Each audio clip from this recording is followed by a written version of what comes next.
आप देख रहे हैं यूट्यूब चैनल मैथ मतलब मस्ती। इस चैनल पर आज बिहार एसएससी के लिए एक मॉडल प्रैक्टिस सेट को देखेंगे। यह मॉडल प्रैक्टिस सेट जो है किरण प्रकाशन से लिया गया है और यह आज का सेट नंबर 20वां होगा। तो इस किरण प्रकाशन के सेट में केवल 20 सेट दिया गया है और बाकी इसमें 5 सेट और है, लेकिन वो सारे सेट जो है 5 सेट जो है वो क्वेश्चन बैंक है, यानी जो पिछले कई वर्षों का क्वेश्चन पूछा गया था उसी को शामिल किया गया है। तो आज के लिए मॉडल्स प्रैक्टिस सेट जो है लास्ट होगा, सेट नंबर 20वां। और इसके बाद हम जो इसमें मॉडल प्रैक्टिस सेट के साथ साथ क्वेश्चन बैंक जो दिया था 5 वर्ष का, उसको भी हम कंप्लीट करेंगे। तो आज के लिए लास्ट वाला हम लोग मॉडल प्रैक्टिस सेट देख रहे हैं। तो आज हम इसको शुरू करते हैं, मॉडल प्रैक्टिस सेट 20वां। तो इस वीडियो में हम लोग केवल जीके और जीएस वाले प्रश्न को देखेंगे और शेष प्रश्न जो है मैथ और रीजनिंग का, उसके लिए अलग से चैप्टर वाइज वीडियो तैयार किया जा रहा है। आप जाकर के उससे जुड़ सकते हैं, इसी चैनल पर उसकी तैयारी हो रही है। तो चलिए शुरू करते हैं। आज का क्वेश्चन नंबर 1 मॉडल सेट 20 का है ये। तो इस पहले क्वेश्चन को शुरुआत करने से पहले अगर आप इस चैनल पर नए हैं तो इस चैनल को सब्सक्राइब कर लीजिए, क्योंकि यह सिर्फ इस चैनल पर लगातार जो है जब तक बिहार एसएससी का एग्जाम हो नहीं जाता है तब तक इस मॉडल प्रैक्टिस सेट की तैयारी करवाया जाएगा। तो आप इसे हमेशा जुड़े रहने के लिए चैनल को सब्सक्राइब कर लीजिए। और बाकी आप अगर आपको इस वीडियो से कोई फायदा दिखता है तो आप इसको लाइक भी कर सकते हैं। तो चलिए शुरू करते हैं आज का क्वेश्चन नंबर 1। कह रहा निम्नलिखित भारतीय व्यक्तित्वों में से किसे युवा तुर्क के नाम से जाना जाता है। क्या नाम दे रहा है? युवा तुर्क। तो किसे जाना जाता है? चंद्रशेखर को। किसको? चंद्रशेखर को युवा तुर्क के नाम से जाना जाता है। क्वेश्चन नंबर 2 है निम्नलिखित में से किस बाजार संरचना में बदलदार मांग वक्र होता है। तो किसमें होता है? तो ये होता है अल्पाधिकार में। किसमें? अल्पाधिकार में। तो ऑप्शन नंबर 3 सही है, अल्पाधिकार। क्वेश्चन नंबर 3 है निम्नलिखित में से कौन सा जोड़ा सही नहीं है। तो इसमें कौन सा सही नहीं है? प्रथम का तो 51-56 सही है और तीसरा का 66-71 ये भी सही है और तीसरा 11वां का 2007 से 12 क्या है इसका गलत है और छठा का 1980-85 ये भी सही है। तो इसमें गलत हो गया कौन सा? 11वां का 2007 से लेकर के 2012। लेकिन इसमें 11वां का तो ये सही है। देखिए थोड़ा मिस्टेक हो रहा है, फिर से मिलाइए इसको। इसमें कहा क्या रहा था कि कौन सा जोड़ा सही नहीं, मतलब गलत पहचानना है। तो इसमें फर्स्ट वाला जो है प्रथम योजना 51-56 के बीच चला था, ये सही है। और दूसरा 1966, दूसरा तीसरा 1966 से 1971 ये भी सही है। लेकिन ये 11वां जो दे रहा है ये इसमें दूसरा ही गलत है, 1961 से है ये 1966। देखिए 1966 यहाँ पर दिख रहा है तो लग रहा है सही है, लेकिन 1966 तक चला था, लेकिन कब से? 1961 से 1966 तक, ये इसमें गलत दिया हुआ है। और बाकी इसमें सब क्या है? सही है। इसलिए ऑप्शन नंबर 2 इसका सही उत्तर होगा, क्योंकि गलत इसमें यही है। अब क्वेश्चन नंबर 4 है मर्डेका कप किस खेल से संबंधित है। तो मर्डेका कप जो है फुटबॉल से जुड़ा हुआ है। किससे? फुटबॉल से। तो ऑप्शन नंबर 2 सही है, फुटबॉल। क्वेश्चन नंबर 5 में आइए। वर्ष 2011 की जनगणना के नतीजों के अनुसार निम्नलिखित में से कौन सा समूह साक्षरता के संबंध में 3 शीर्ष स्थानों का पर अधिकार रखता है। तो कौन सा इसमें शीर्ष 3 स्थान है साक्षरता में? तो केरल का, लक्षद्वीप का और मिजोरम का। ये क्या है? ऊपर से सब तीनों का पहला दूसरा तीसरा स्थान है, पहला दूसरा तीसरा। केरल का साक्षरता दर है 93, लक्षद्वीप का है 92 और मिजोरम का है 91। तो ये क्या है कि शीर्ष वाले 3 राज्य हैं और इसमें कुछ केंद्र शासित प्रदेश भी हैं। क्वेश्चन नंबर 6 में आइए। राज्य में जिला न्यायाधीशों की नियुक्ति किनके द्वारा की जाती है। तो राज्य में जिला न्यायाधीश की नियुक्ति जो है राज्यपाल के द्वारा किया था। किसके द्वारा? राज्यपाल। तो ऑप्शन नंबर 3 सही है, राज्यपाल। क्वेश्चन नंबर 7 है कि दिनार कहां की मुद्रा है? तो दिनार जो है इराक की मुद्रा है। कहां का? इराक। दिनार कहां की मुद्रा है? इराक का।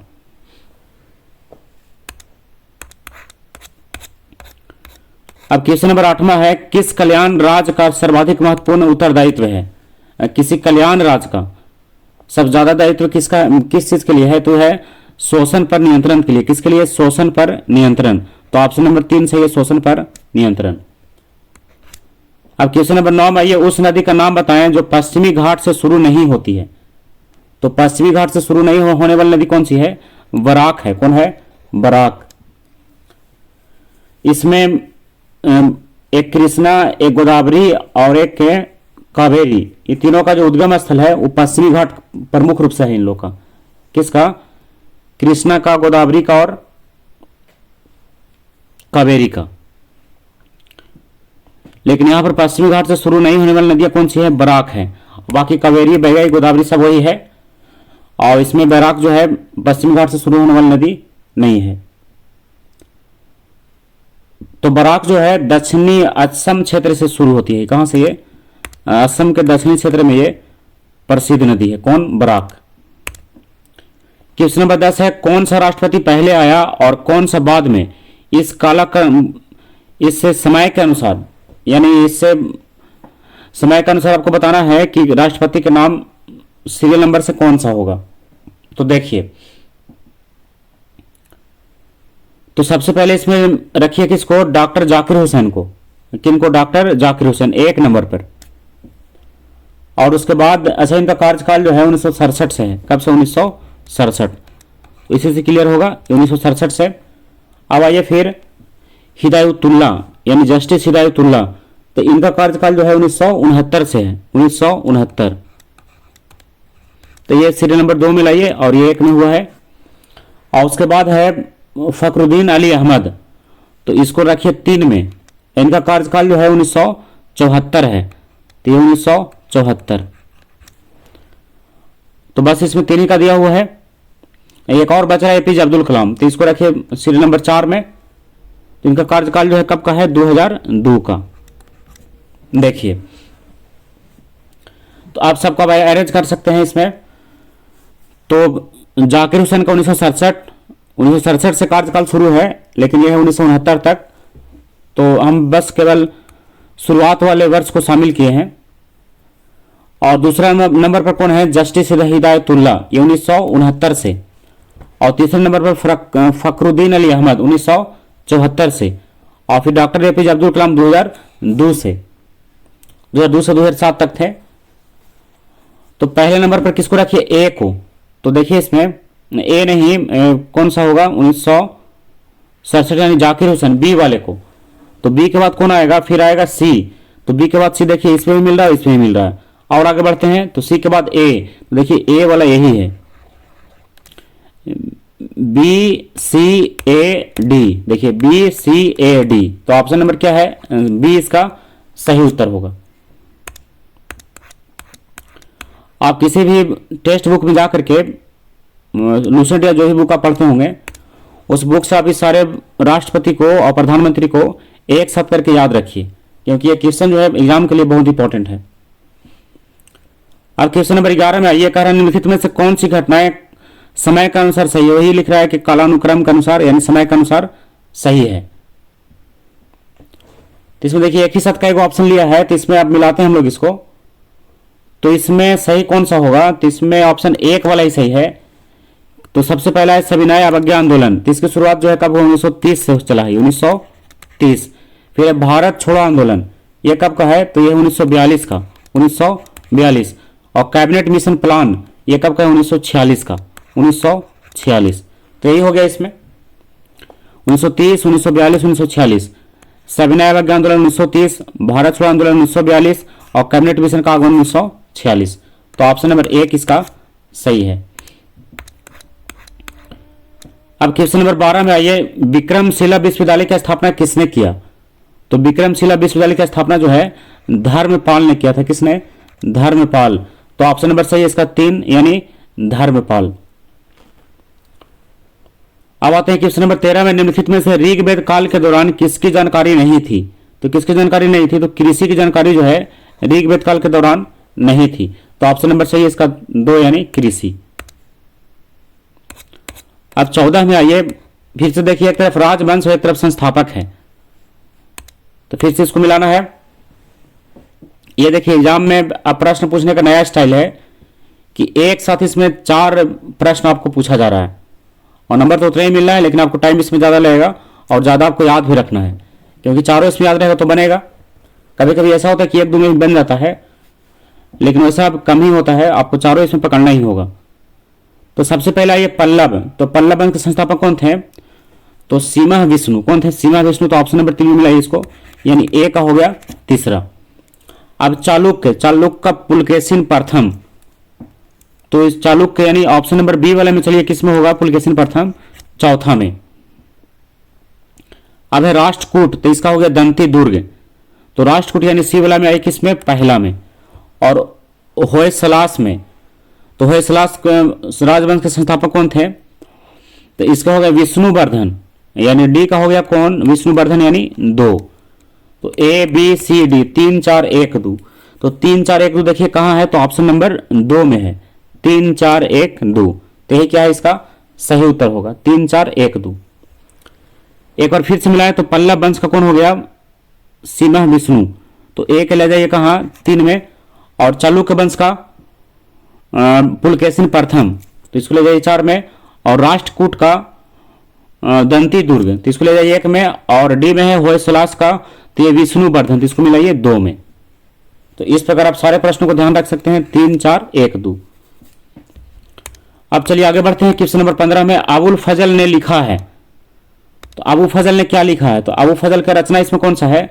तो अकबरनामा। क्या है? अकबरनामा। किसके द्वारा लिखा गया है? अबुल फजल के द्वारा। अकबरनामा आईने अकबरी इसका प्रमुख कृति है, किसका? अबुल फजल का। 16 है, भारतीय संविधान कब लागू किया गया? तो भारतीय संविधान जो है लागू किया गया कब? 26 जनवरी 1950 को। तो ऑप्शन नंबर सही है इसका 4, 26 जनवरी 1950। इसलिए 26 जनवरी को स्वतंत्रता दिवस कहा जाता है, गणतंत्रता दिवस 26 जनवरी 1950 को।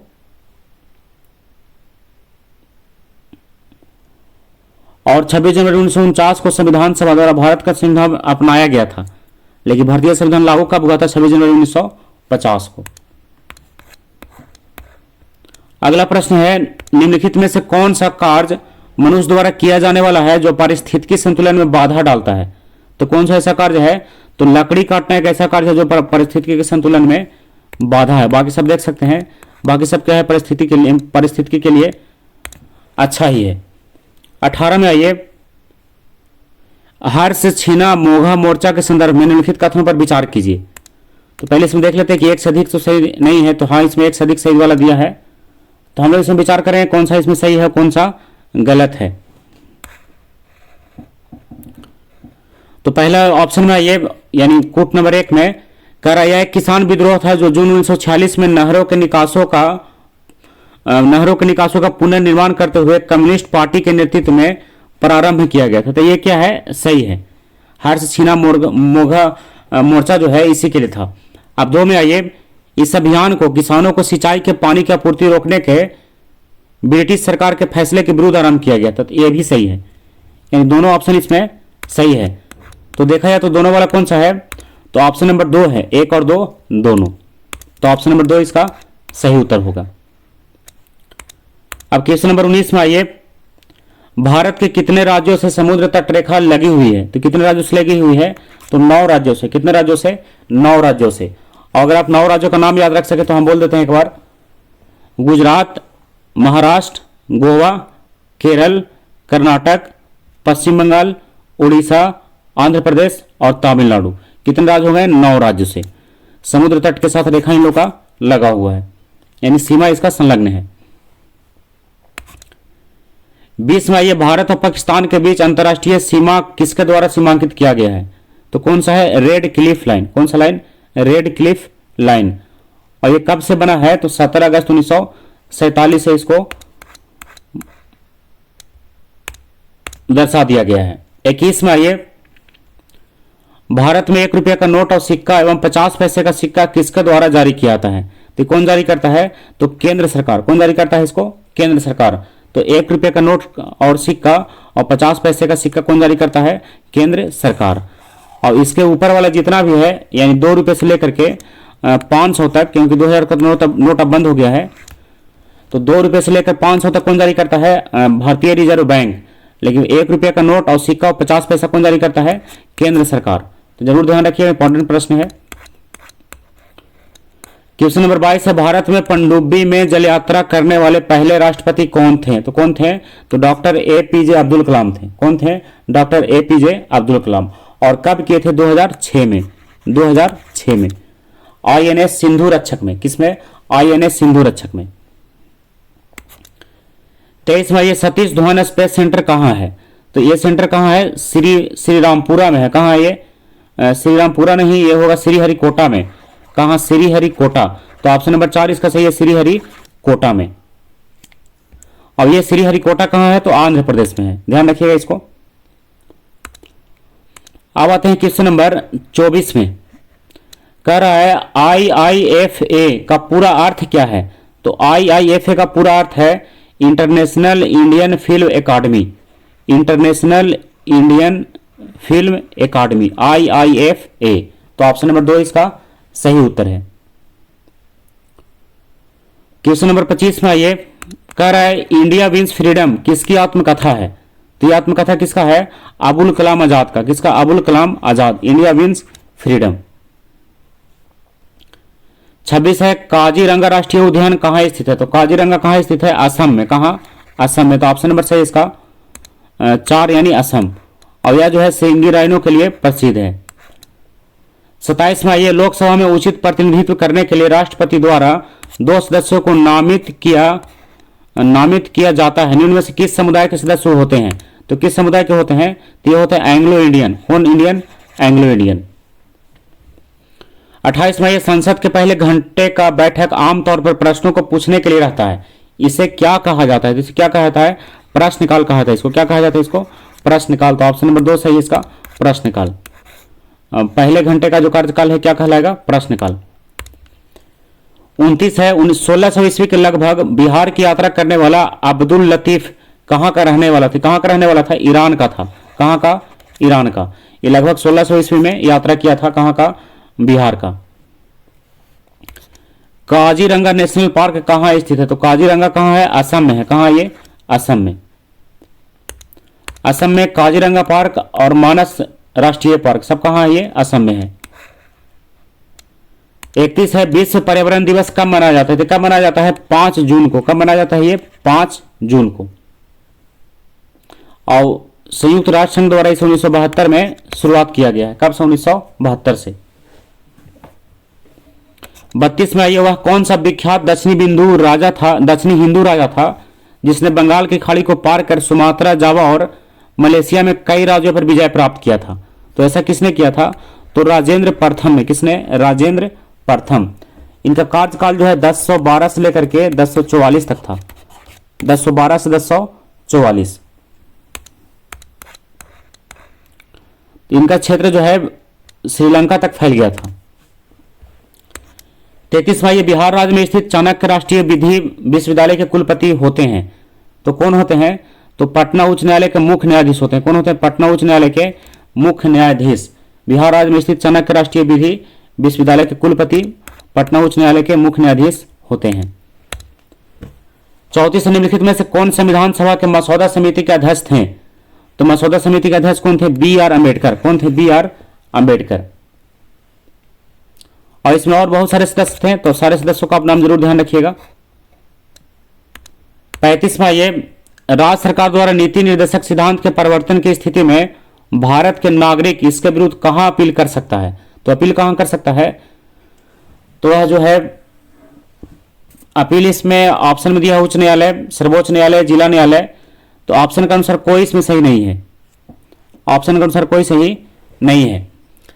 तो नीति निर्देशक सिद्धांत लोगों का न्याय संगत अधिकार नहीं है। हालांकि मौलिक सिद्धांतों के नाते अनुच्छेद 37 के अनुसार देश के शासन में कानून बनाने में इस सिद्धांतों को लागू करना राज्य का कर्तव्य होता है ना। इसमें कहीं भी इसके लिए अपील नहीं किया जा सकता है।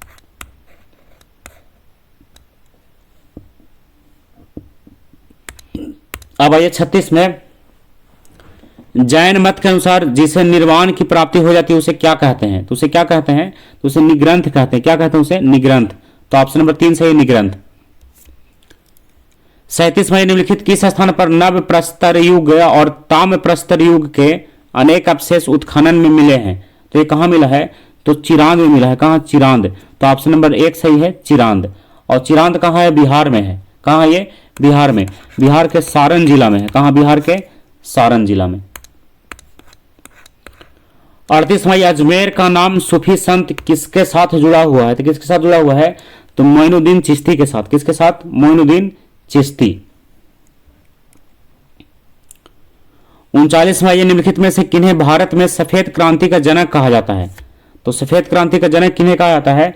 तो डॉक्टर वर्गीज कुरियन को। किसे? डॉक्टर वर्गीज कुरियन। तो ऑप्शन नंबर सही इसका 2, doctor Varghese Kurien. Question number 40 है, निम्नलिखित में से कौन सा सबसे चमकदार ग्रह है? तो सबसे चमकदार ग्रह कौन सा है? शुक्र है। कौन है? शुक्र। 41 है, बिहार के किस भाग की औसत ऊंचाई सबसे अधिक है? तो किस भाग का है? तो उत्तर पश्चिम पर्वतीय भाग का। किस भाग का? उत्तर पश्चिम पर्वतीय भाग का ऊंचाई जो है सबसे अधिक है। 42 है, सरकार के विभिन्न विभागों के क्रियाकलापों का अनुमोदन कौन करता है? तो इसका अनुमोदन कौन करता है? तो इसमें भी इसका कोई आंसर नहीं दे रहा है। तो विधानसभा सरकार, विधानसभा के द्वारा किया जाता है, लेकिन इसमें विधानसभा दिया नहीं है। विधानसभा का सदस्य दे रहा है, लेकिन विधानसभा सरकार द्वारा आंसर होगा इसका। किसके द्वारा? विधानसभा यानी सरकार के द्वारा। इसमें ऑप्शन कोई सही नहीं है। अगला प्रश्न, हेलसिंकी किसकी राजधानी है? तो हेलसिंकी किसकी राजधानी है? तो राजधानी है कहां? फिनलैंड का। किसका? फिनलैंड का राजधानी है हेलसिंकी। यूरोपीय देश है ये। 44वां, ये निम्नलिखित में से किस वेद में कर्म कांड और बलि का वर्णन है? तो किस वेद में है? तो यजुर्वेद में। किसमें? यजुर्वेद में कर्म कांड और बलि का वर्णन है। 45वां, देश में पहली बार राजनीतिक जांच आयोग का गठन किस राज्य में किया गया? तो कहां किया गया था? बिहार में किया गया था। कहां? बिहार में। अब आते हैं 46 में, बिहार शरीफ का नगर मध्यकाल में किस लिए महत्वपूर्ण था? तो महत्वपूर्ण था किसके लिए? तो प्रांतीय प्रशासन के केंद्र के रूप में क्या था? ये महत्वपूर्ण था। ऑप्शन नंबर 3 इसका सही उत्तर है। 47 है, विश्व की सबसे बड़ी झील कौन सी है? तो विश्व की सबसे बड़ी झील कौन सा है? कैस्पियन सागर। कौन सा है? कैस्पियन सागर। इसका क्षेत्रफल जो है 3,94,299 किलोमीटर। 3,94,299 किलोमीटर स्क्वायर ये इसका क्षेत्रफल है। किसका? कैस्पियन सागर का। क्वेश्चन नंबर 48 में, ये डुरांड लाइन किन देशों की संयुक्त सीमा है? डुरांड लाइन कौन सा लाइन? डुरांड लाइन तो किन देशों के बीच है? तो पाकिस्तान और अफगानिस्तान के बीच। किसके बीच? पाकिस्तान और अफगानिस्तान। अगला प्रश्न है, संसद की संयुक्त सदन की अध्यक्षता कौन करता है? तो संयुक्त सदन की अध्यक्षता कौन करता है? तो लोकसभा का अध्यक्ष यानी लोकसभा का स्पीकर। तो ऑप्शन नंबर सही इसका 4 यानी लोकसभा का अध्यक्ष। अगला प्रश्न है, एल फिंस्टन 1819 से 27 के दौरान भारत के किस प्रांत के गवर्नर थे? तो किस प्रांत के थे? तो ये थे बॉम्बे प्रांत के। किस प्रांत के? बॉम्बे प्रांत के। 1819 से लेकर के 1827 तक। 51वां, ये पानी की बूंदों का तैलीय पृष्ठ पर न चिपकने का कारण क्या है? इसका कारण क्या है? तो कारण है पृष्ठ तनाव। क्या कारण है इसका? पृष्ठ तनाव। तो ऑप्शन नंबर 2 सही है, पृष्ठ तनाव। 52वां, ये सोने का रासायनिक संकेत क्या है? एयू है यानी औरम। एयू लैटिन भाषा से लिया गया है, एयू है। अगला प्रश्न है, स्थिर विद्युत अवक्षेपित का प्रयोग किसे नियंत्रित करने के लिए किया जाता है? तो किसके लिए किया जाता है? तो वायु प्रदूषक को नियंत्रित करने के लिए। किसका प्रयोग? अस्थिर वैद्युत अवक्षेपित रेखा। तो ऑप्शन नंबर 4 इसका सही है। अब 54वां, ये 1 माइक्रोन किसके बराबर है? तो 1 माइक्रोन जो है 0.001 मिलीमीटर के बराबर होता है 1 माइक्रोन। तो ऑप्शन नंबर सही इसका 3। 55वां, ये निकट दृष्टिता से पीड़ित लोगों को इनका प्रयोग करने की सलाह दी जाता है। कहने का मतलब यह है कि निकट दृष्टि से अगर कोई लोग पीड़ित है तो उसके लिए किसका प्रयोग करने का सलाह दिया जाता है? तो निकट दृष्टि के लिए कौन सा लेंस, तो अवतल लेंस, और दूर दृष्टि के लिए कौन सा लेंस, तो उत्तल लेंस। तो यहाँ पर है निकट, तो इसके लिए हो गया अवतल लेंस यानी कॉनकेव लेंस। कौन सा लेंस, कॉनकेव लेंस। और दूर दृष्टि के लिए उत्तल लेंस यानी कॉन्वेक्स लेंस, दोनों ध्यान रखिएगा। 56 है, एक प्रकाश वर्ष इसकी एक यूनिट है, यानी किसका मात्रक है, ये दूरी का है। एक प्रकाश वर्ष किसका मात्रक है, दूरी का। अब आते हैं क्वेश्चन नंबर 57 में, किसी वस्तु की एक समान सरल रेखीय गति के दौरान किसी भी समयांतराल में वस्तु के वेग में परिवर्तन शून्य होता है, यानी यहां पर क्या लिखा जाएगा, एक समान। तो ऑप्शन नंबर 4 इसका सही है। 58वां, ये रात को पेड़ के नीचे सोने की सलाह नहीं दी जाती है, क्योंकि तब इससे क्या होता है, तो तब जो है कार्बन डाइऑक्साइड का मोचन होता है। यहां पर मोचन लिख रहा है लेकिन सोखता है, क्या करता है, कार्बन डाइऑक्साइड पेड़ पौधों के द्वारा लिया जाता है।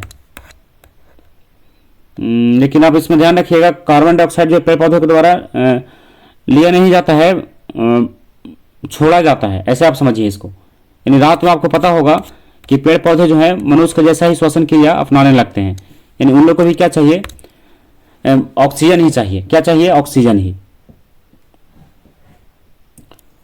और कार्बन डाइऑक्साइड की मात्रा बढ़ने से क्या होता है कि शरीर में बेहोशी की हालत उत्पन्न हो सकती है।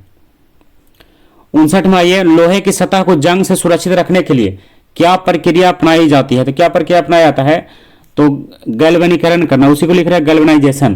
क्या करना, गैल्वेनाइजेशन यानी जस्ते की परत चढ़ाना, लोहे को जंग से बचाने के लिए। 60वां, ये निम्नलिखित में से सूर्य तथा पृथ्वी से विकिरित ऊष्मा के अवशोषण के लिए सबसे आवश्यक क्या है, तो सबसे आवश्यक क्या है, कार्बन डाइऑक्साइड है। यानी कार्बन डाइऑक्साइड ही क्या है, सूर्य के प्रकाश में जो गर्मी है उसको रोक करके रखता है। आपको पता होगा कि पृथ्वी तल पर गर्मी के बढ़ने का कारण यानी भूमंडलीय ताप में वृद्धि का कारण क्या है, कार्बन डाइऑक्साइड ही है। तो ये है जो पृथ्वी तल पर इसको रोक करके रखता है। 61 है, फ्लाई ऐश वातावरणीय प्रदूषक है जो इसके द्वारा उत्पन्न होता है, तो किसके द्वारा उत्पन्न होता है, तो उत्पन्न होता है थर्मल पावर प्लांट वाला प्रांत द्वारा। किसके द्वारा, थर्मल पावर प्लांट से ये उत्पन्न होता है, फ्लाई ऐश, राख है ये। 62वां, ये फोटोक्रोमेटिक कांच में किसकी उपस्थिति के कारण काला रंग होने का गुणधर्म होता है, तो किसकी उपस्थिति के कारण, तो रजत क्लोराइड की उपस्थिति के कारण क्या होता है, काला रंग होने का गुणधर्म इसमें पाया जाता है। अब आइए 63 में, निम्नलिखित में से कौन सा द्रव्य का ठोस में कोलाइडल विलयन का उदाहरण है, यानी ठोस में कोलाइडल विलयन का उदाहरण इसमें से कौन सा है, तो कौन है, पनीर है। कौन सा, पनीर, ठोस में कोलाइडल विलयन। 64वां, ये किसी तत्व के समस्थानिकों के बीच अंतर किनकी भिन्न संख्या के उपस्थिति के कारण होता है, तो किसके कारण, तो न्यूट्रॉन के कारण। किसके कारण, न्यूट्रॉन। आपको पता होगा कि समस्थानिकों में परमाणु संख्या समान लेकिन द्रव्यमान संख्या भिन्न होता है, और द्रव्यमान संख्या भिन्न है तो न्यूट्रॉन की संख्या क्या होगा, भिन्न भिन्न तो होगा ही। अब है कि मौखिक गर्भ निरोधक के रूप में प्रयुक्त हार्मोन है, तो कौन सा हार्मोन है, तो प्रोजेस्टेरोन। कौन सा हार्मोन, प्रोजेस्टेरोन। मौखिक गर्भ निरोधक के रूप में प्रयुक्त हार्मोन प्रोजेस्ट्रोजन, क्या नाम है इसका, प्रोजेस्ट्रोजन। तो ऑप्शन नंबर 2 इसका सही है, प्रोजेस्ट्रोजन, मौखिक गर्भ निरोधक।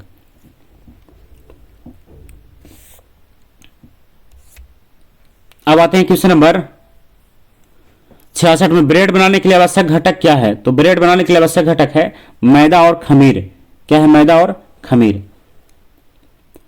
तो ब्रेड बनाने में खमीर की भूमिका भी महत्वपूर्ण होता है, आपको पता होगा।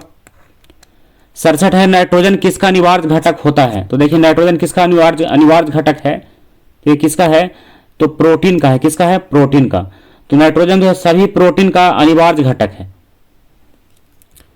68वां, ये मनुष्य की ध्वनि की समान एवं अधिकतम सहिष्णुता सीमा कितना होता है, यानी समान रूप से कितना होता है और अधिक से अधिक कितना तक वो सुन सकता है, ये पूछ रहा है। तो 60 से 80 डेसिबल, कितना, 60 से 80 डेसिबल, यानी समान तो हो गया 60 और अधिकतम हो गया 80, तो दोनों रेंज को आप ध्यान रखिएगा, 60 से 80 डेसिबल। ऐसे 70 से अगर कम रहे तो कान के सेहत के लिए ठीक ठाक है, और अगर 70 से ऊपर है तो कान के लिए खराब है, ये यानी कान को हानि पहुंच सकता है, कान के पर्दे को, है ना। 69वां, ये अनुलेखन का अर्थ किसका संश्लेषण है, तो अनुलेखन का अर्थ जो है डीएनए का संश्लेषण है। किसका, डीएनए का।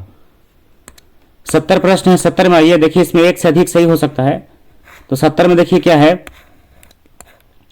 निम्नलिखित में से कौन सा कथन अनिषेक जनन, क्या है, अनिषेक जनन की प्रक्रिया से संबंधित है।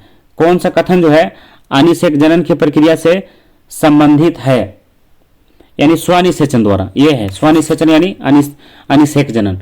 तो ऑप्शन मिलाइए अब, यह अलैंगिक जनन का एक प्राकृतिक रूप है जिसमें निषेचन के बिना भ्रूण की वृद्धि और विकास होता है। ये तो सही है, किसके लिए, अनिषेक जनन के लिए। अब दूसरा में आइए, यह प्रजनन का वह प्रकार है जिसमें किसी नर जीव का शुक्राणु किसी मादा जीव के अंडे को मादा के शरीर के अंदर निषेचित करता है। तो ये क्या है, इसके अनुसार गलत है, ये सही नहीं है।